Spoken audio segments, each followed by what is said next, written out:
welcome to another video with Silver Devils. Unfortunately, we don't have Nishit or any one of our friends joining us for this video. Unfortunately, it's just going to be me. So this is going to be a really short, quick video. So this is going to be a preview for the Sheffield United game that's tomorrow. So before we get into that, a couple of quick news updates or just updates that we've gotten with regard to United is that we're very happy that Scott McTominay has signed a new contract with United, and his deal extends until 2025 with an option to extend for another year for Manchester United. So we're going to see, hopefully we're going to see a lot of Scott McTominay in the United lineup in the years to come, and hopefully he becomes a mainstay in our defense, just taking over that defensive midfielder role. But for now, I would ideally consider him to be a backup signing and probably look to bring in somebody else who can be that mainstay, defensive midfielder, considering that Matic is probably in his last legs, and probably we don't see him play another season at United. Considering that, let's get into the Sheffield United game. I mean, there are a lot of things that we can talk about with regard to United, let's start off with Sheffield United and let's talk about them. They have a lot of injuries. They're missing a lot of their key players, and one of the most important reasons for their success this year has been Dean Henderson in the goal.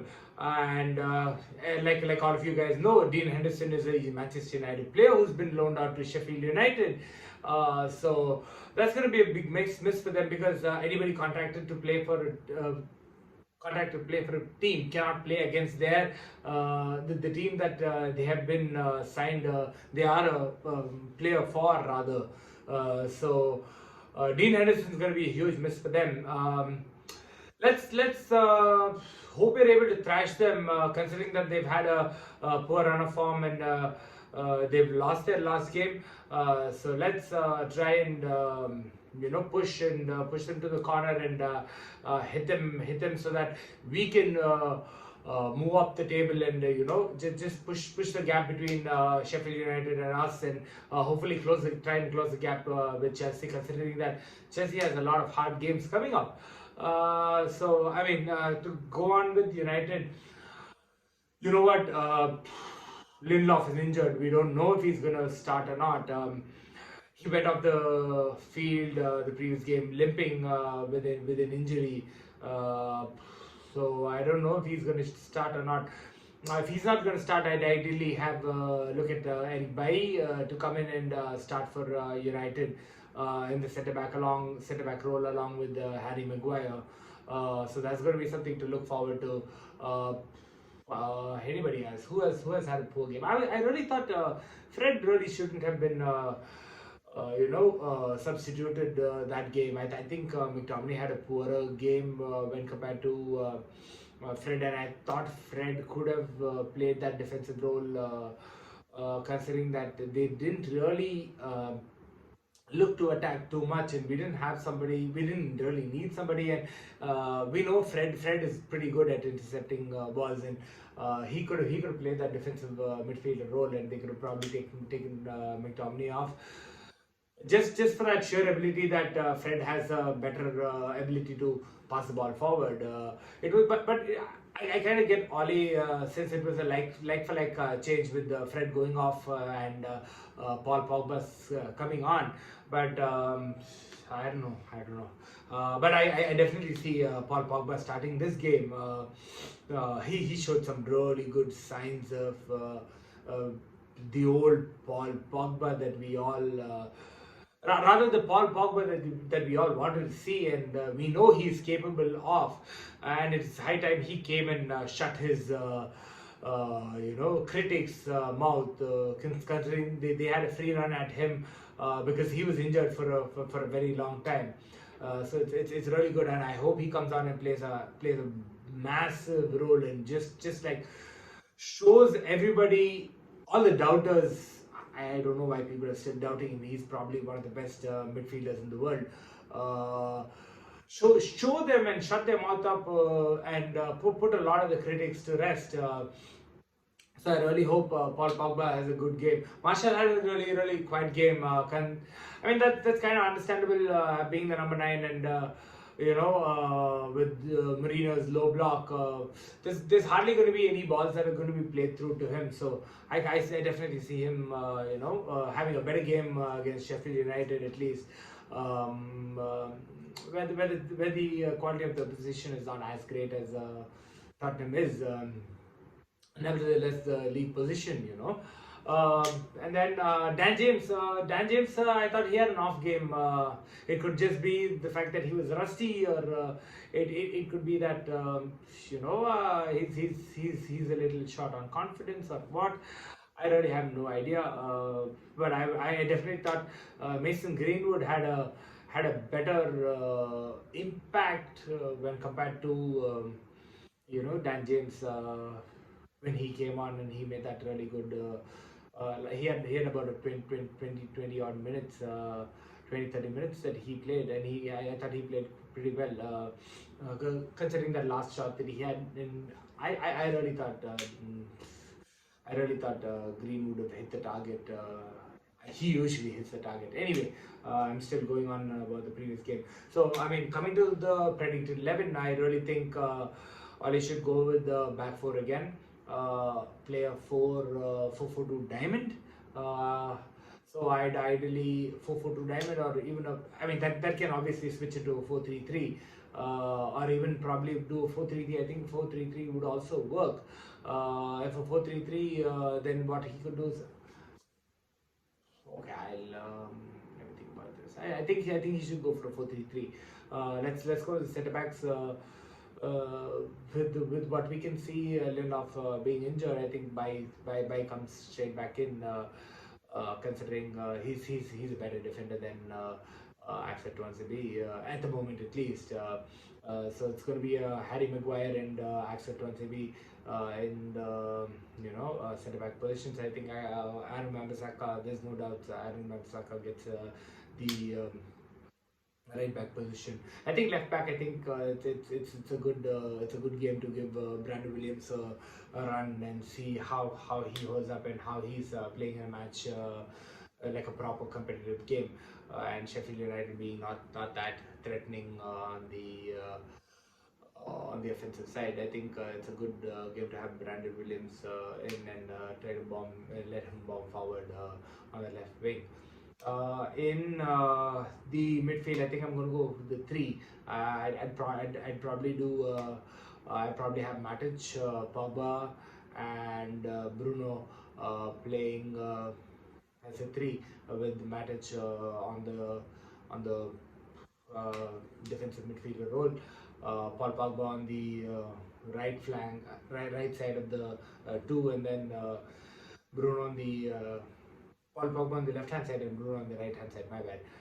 And then I'll have the three up front, being Rashford, Martial, and Dan James. But I wouldn't be surprised if I see 4-4-2 diamond also being played by Mourinho with Matic in the holding role, with Fred and Pogba and the number 6 rows, with Fred playing a little behind Pogba, and then Bruno as number 10, and then having Rashford and Martial play up front.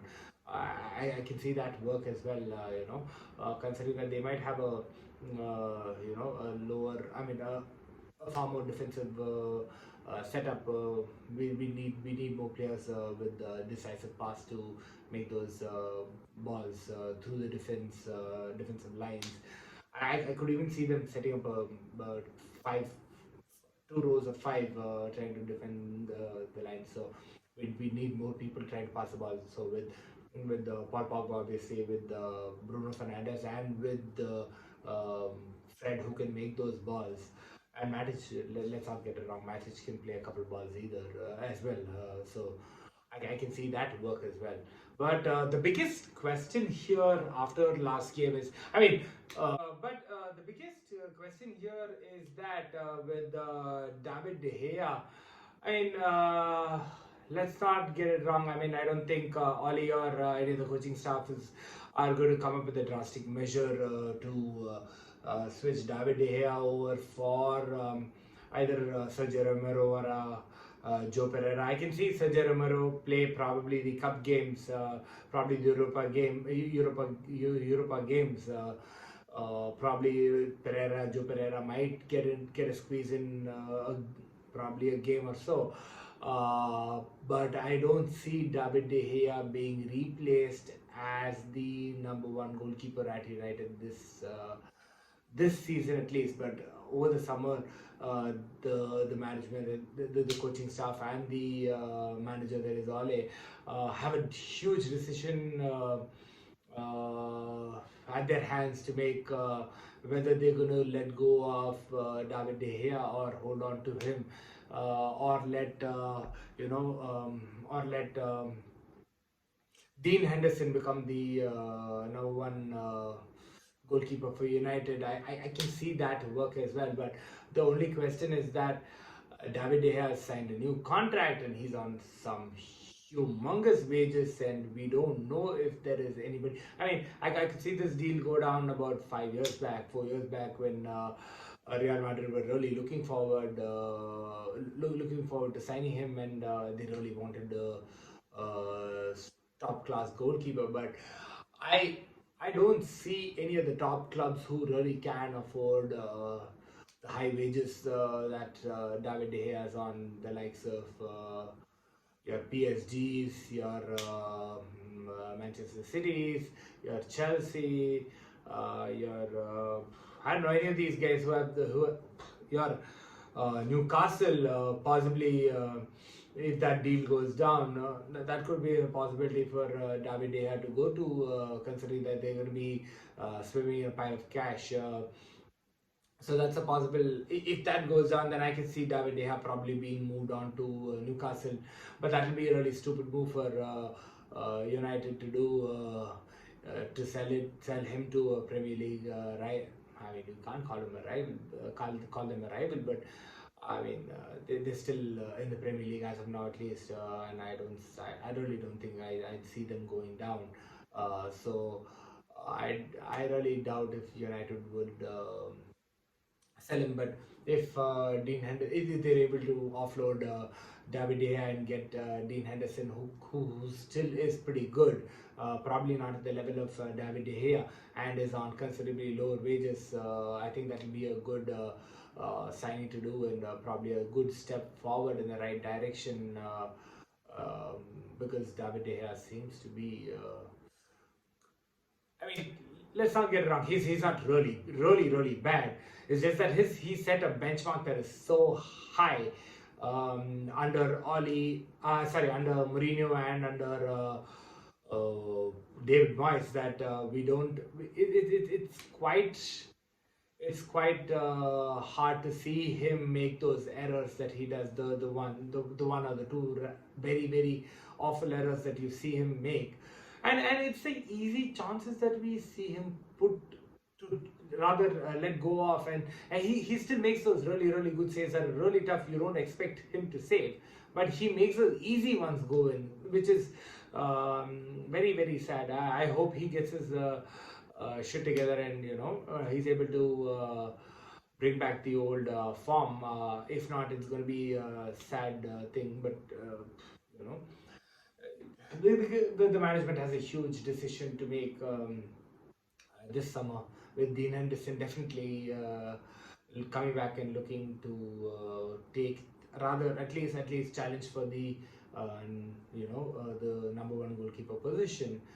I think there's a good competition that we have. Anyway, I hope it's going to be a good game. I'm sorry, guys, this is going to be a really short one. Rather, this was a really short one. Uh, the games are coming really fast, and we have our usual day-to-day work as well. So we'll definitely make sure we keep churning out the videos with the previews and the post-match analysis. We try to have Nishit back on for the post-match analysis, and we'll definitely try and get one for the next game as well, really quick. But stay safe, guys. Things in India are getting quite bad. I hope everybody's staying safe and staying indoors and trying to be as safe as possible. Take care, guys. See you in the next one. Write in the comments below what you guys think United should do. If you think there's a good lineup that I missed, you guys can let me know, and we can have a discussion below. Yeah, thank you. Take care. See you guys. See you guys in the next one.